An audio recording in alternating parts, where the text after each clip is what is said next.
उपस्थित बंधू आणि भगिनीनो, महाराष्ट्राचा लोकप्रिय राजा छत्रपती शिवाजी महाराज आणि भारतीय घटनेचे शिल्पकार परमपूज्य डॉक्टर बाबासाहेब आंबेडकर यांना विनम्र भावे अभिवादन करून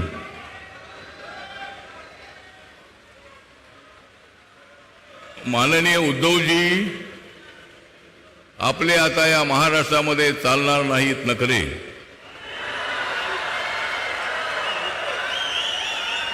उद्धवजी आता या महाराष्ट्रामध्ये तुमचे चालणार नाहीत नखरे, कारण आमच्या सोबत आलेले आहेत राज ठाकरे.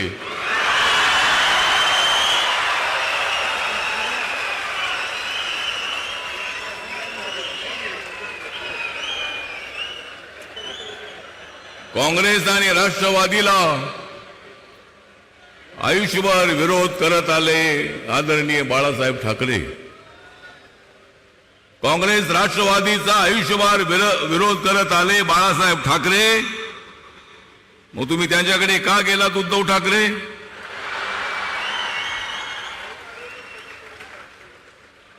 या महाराष्ट्रामध्ये देशामध्ये हा निवडणुकीचा उत्सव, लोकशाहीचा उत्सव आपण साजरा करतो आहोत. या देशामध्ये बाबासाहेब आंबेडकरांचं संविधान मजबूत आहे. या देशाचे पंतप्रधान नरेंद्र मोदीजी मजबूत आहेत. या महाराष्ट्रामध्ये एकनाथ शिंदे, देवेंद्र फडणवीस, अजितदादा, राज ठाकरे यांनी हा पट्ट्या, आम्ही सर्वजण मजबूत आहोत. तुम्ही वाटेल ते बोलण्याचा प्रयत्न करत असाल तर बोला. तुम्हाला जे उद्धवजी बोलायचं असेल ते बोला, पण 4 तारखेला आम्हीच तुम्हाला देणार आहोत जबरदस्त टोला.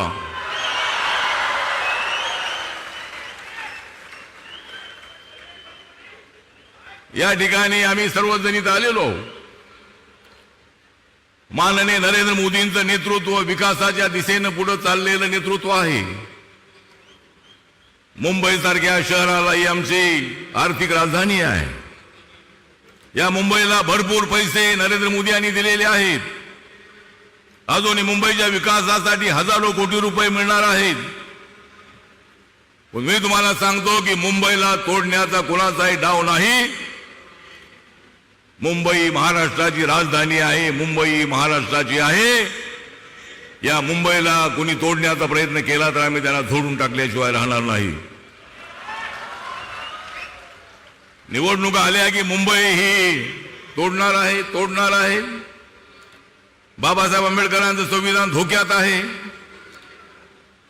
बाबासाहेब आंबेडकरांचं संविधान अजिबात धोक्यात नाही.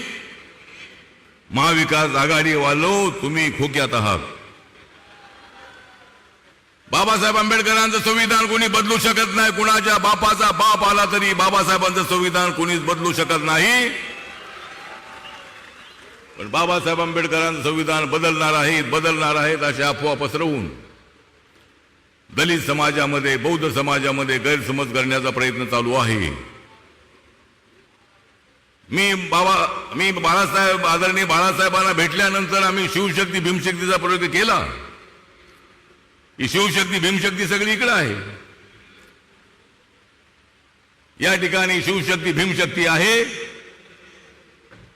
आणि या ठिकाणी महाविकास आघाडी जी आहे, इंडिया आघाडी आहे. मी एवढंच सांगतो की नरेंद्र मोदी जी आहेत या देशात घोंगावणारं तुफान. नरेंद्र मोदी जे आहेत या देशामध्ये घोंगावणारं तुफान. पण राहुल गांधी तुम्ही राजकारणात करत आहात घाण. नरेंद्र मोदीजी वाढवत आहेत बाबासाहेब आंबेडकरांच्या संविधानाची शान. परंतु इंडिया आघाडी वालो बहिरे झालेले आहेत तुमचे कान. कारण त्यांचं नाही विकासाकडे ध्यान. मग का होणार नाही त्यांचे बधीर कान? आम्हाला जर वाढवायचा आहे महाराष्ट्राचा मान, आम्हाला वाढवायचा आहे महाराष्ट्राचा मान. जर वेळ आली तर आम्ही शिवरायांसाठी भीमरायांसाठी देऊ आमची जान.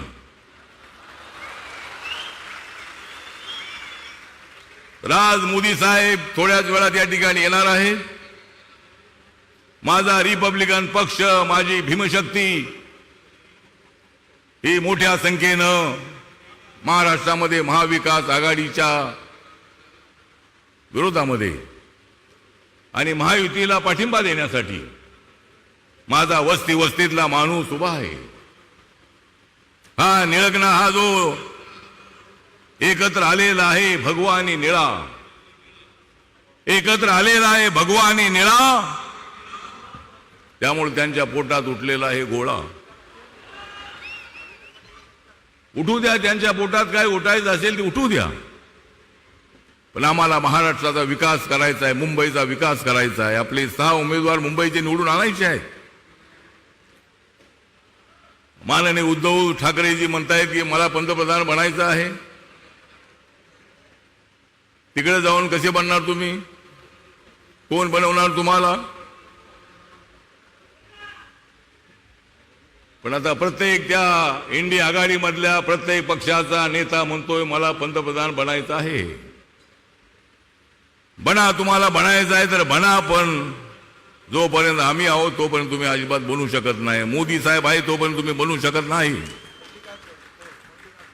आणि म्हणून या ठिकाणी मी जास्त वेळ घेणार नाही. बरेच वक्ते बोलणार आहेत.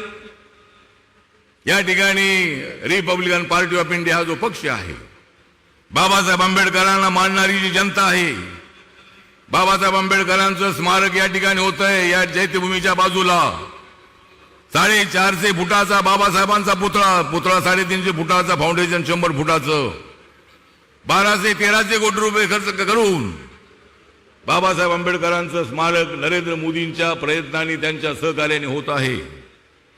लंडनमध्ये देवेंद्रजी मुख्यमंत्री असताना त्या ठिकाणी 41 कोटीला बाबासाहेब आंबेडकरांचं राहतं घर हे त्यांच्या स्मारकासाठी घेतलं. तिथं म्युझियम बनवलेलं आहे. अनेक कामं नरेंद्र मोदींच्या काळामध्ये पूर्ण झाली. नरेंद्र मोदी यांनी 26 नोव्हेंबर हा दिवस संविधान दिवस म्हणून देशामध्ये पाळण्याचा आदेश दिला. हे कधी काँग्रेसला आठवलं नाही. आठवले त्यांच्या सोबत होते त्यावेळेला आठवलं नाही, तर आता काय आठवणार आहे? पण हे म्हणतात संविधान बदलणार, संविधान बदलणार. म्हणून मी आपल्याला एवढंच सांगतो की संविधान अजिबात बदललं जाणार नाही. संविधान जे आहे ते मजबूत करण्याचा प्रयत्न मोदी साहेब करतायत. अनेक वेळेला मोदी साहेबांनी सांगितलेलं आहे की संविधानाला अजिबात हात लागणार नाही. तरी समाजामध्ये गैरसमज करण्याचा प्रयत्न राहुल गांधी यांनी सगळे करतायत. म्हणून आपण सर्वांनी शांत डोक्याने विचार करायचा आहे आणि आपण महाराष्ट्रामध्ये महायुतीच्या उमेदवारांना, मुंबईमध्ये महायुतीच्या उमेदवारांना आपण पाठिंबा द्यावा, अशा पद्धतीचं आपल्याला आवाहन करतो आणि माझे 2 शब्द संपवतो. जय भीम, जय भारत, जय महाराष्ट्र.